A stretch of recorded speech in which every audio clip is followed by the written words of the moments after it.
Hello friends, ಎಲ್ಲರಿಗೂ ನಮಸ್ಕಾರಗಳು. ಸಹಜ ಸಾಹಿತ್ಯ ನಿಮಗೆಲ್ಲರಿಗೂ ಸ್ವಾಗತ. ಫ್ರೆಂಡ್ಸ್, ನಮಗೆ ಒಂದು ಇವತ್ತಿನ ವಿಡಿಯೋದಲ್ಲಿ ರಾಮನವಮಿ ಯಾವಾಗ ಅಂತ ತಿಳಿಸ್ಕೊಡ್ತಾ ಇದ್ದೇನೆ. ಯಾಕಂದರೆ 26ನೇ ತಾರೀಕಿಗೆ ಆಚರಣೆ ಮಾಡಬೇಕು ಅಥವಾ 27ನೇ ತಾರೀಕಿಗೆ ಆಚರಣೆ ಮಾಡಬೇಕಂತ ಗೊಂದಲ ಇರುವಂಥದ್ದು.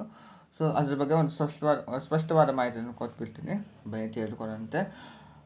ಈ ರಾಮನವಮಿ ರಾಮನು ವಿಷ್ಣುವಿನ 7ನೇ ಅವತಾರವಾಗಿದ್ದು, ಚೈತ್ರ ಮಾಸದ ಶುಕ್ಲ ಪಕ್ಷದ ನವಮಿ ತಿಥಿದಂದು ರಾಮನ ಜನ್ಮವಾಗ್ತದೆ. ಸೂರ್ಯವಂಶದಲ್ಲಿ ರಾಮನು ಸೂರ್ಯವಂಶನಾಗಿದ್ದು, ನಾವು ಸೂರ್ಯದೇವನ ಒಂದು ಆಶೀರ್ವಾದದೊಂದಿಗೆ ನಾವು ಪೂಜೆನ ನಾವು ಮಾಡಬೇಕು. ಸೊ ಆ ಕಾರಣಕ್ಕೆ ರಾಮನ ಈ ನವಮಿಯನ್ನು ನಾವು ಮಧ್ಯಾಹ್ನದ ಸಮಯದಲ್ಲಿ ನಾವು ಆಚರಣೆ ಮಾಡಬೇಕು. ಯಾಕಂದರೆ ರಾಮ ಮಧ್ಯಾಹ್ನದ ಸಮಯದಲ್ಲಿ ಜನ್ಮ ತಾಳ್ತಾನೆ. ಸೊ ಆ ಕಾರಣಕ್ಕೆ ನಾವು ಮಧ್ಯಾಹ್ನದ ಸಮಯದಲ್ಲಿ ರಾಮನಿಗೆ ಒಂದು ತೊಟ್ಟಿಲಲ್ಲಿ ಹಾಕಿ ನಾವು ಪೂಜೆನ ಮಾಡುವಂಥದ್ದು.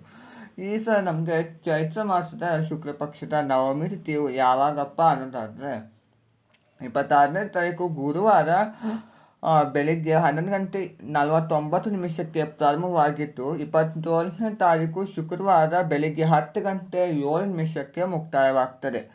ನಾವು ರಾಮನ ಒಂದು ಜನ್ಮೋತ್ಸವದ ತಿಥಿಯನ್ನು ನಾವು ಆಚರಣೆ ಮಾಡುವಂಥದ್ದು ನಾವು ಯಾವಾಗಲೂ ಕೂಡ ಮಧ್ಯಾಹ್ನ ಸಮಯದಲ್ಲಿ ಆಚರಣೆ ಮಾಡಬೇಕು. ಅಂದರೆ 11:13 1:41 ಆದರೆ ನಮಗೆ 2 ದಿನ ಕೂಡ ಆ ತಿಥಿ ಬಂದಿರುವುದಿಲ್ಲ. ಆದರೂ ಕೂಡ ನಾವು ಯಾವ ರೀತಿ ನಾವು ಬದಲಾವಣೆ ಮಾಡ್ಕೋಬಹುದು ಅನ್ನೋದಾದರೆ, ಪುನರ್ವಸು ನಕ್ಷತ್ರ, ರಾಮ ಪುನರ್ವಸು ನಕ್ಷತ್ರದಲ್ಲಿ ಹುಟ್ಟಿರುವಂಥವನು. ಸೊ ರಾಮನ ನಕ್ಷತ್ರ ಪುನರ್ವಸು ಆಗಿರುವಂಥದ್ದು. ಸೊ ನಾವು ಈ ಪುನರ್ವಸು ನಕ್ಷತ್ರ ಯಾವಾಗ ಅಂತ ಹೇಳಿಕೊಳ್ಳೋಣಂತೆ. ಪುನರ್ವಸು ನಕ್ಷತ್ರ ನಮಗೆ 26ನೇ ತಾರೀಕು ಗುರುವಾರ ಸಾಯಂಕಾಲ 4:19 ಪ್ರಾರಂಭವಾಗಿದ್ದು, 27ನೇ ತಾರೀಕು ಶುಕ್ರವಾರ ಮಧ್ಯಾಹ್ನ 3:24 ಮುಕ್ತಾಯವಾಗ್ತದೆ.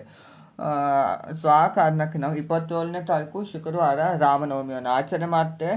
27ನೇ ತಾರೀಕಿಗೆ ನಮಗೆ ನವಮಿ ತಿಥಿ ಕೂಡ ಇರುವಂಥದ್ದು. ಸೂರ್ಯೋದಯದ ಒಂದು ತಿಥಿಯಿಂದ ನಮಗೆ ಸಂಪೂರ್ಣವಾಗಿ ನಾವು ಆಚರಣೆ ಮಾಡ್ತೇವೆ.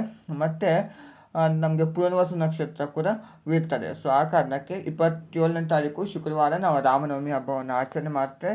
ಎಲ್ಲರೂ ಕೂಡ ಒಂದು ವಿಶೇಷವಾಗಿ ಆಚರಣೆ ಮಾಡಿ ರಾಮನವಮಿಯನ್ನು ನಾವು ಉಪವಾಸವನ್ನು ಕೂಡ ಆಚರಣೆ ಮಾಡ್ತೇವೆ. ಅದ್ರ ಬಗ್ಗೆ ಎಲ್ಲ ಮಾಹಿತಿಗಳನ್ನು ನಾನು ನಿಮಗೆ ಒಂದು ನಂತರ ವಿಡಿಯೋದಲ್ಲಿ ಒಂದು ಪೂಜಾ ವಿಧಾನ ಸಮೇತ ತಿಳಿಸ್ಕೊಡ್ತೀನಿ. ನೋಡೋಣ ಫ್ರೆಂಡ್ಸ್, ಇವತ್ತಿನ ಈ ಒಂದು ವಿಡಿಯೋ ನಿಮಗೆ ಇಷ್ಟವಾಗಿದ್ದಲ್ಲಿ ಲೈಕ್ ಮಾಡಿ, ಶೇರ್ ಮಾಡಿ, ಕಮೆಂಟ್ ಮಾಡಿ, ಹಾಗೆಯೇ ಒಂದು ಸಬ್ಸ್ಕ್ರೈಬ್ ಮಾಡ್ಕೊಳ್ಳಿ. Thank you.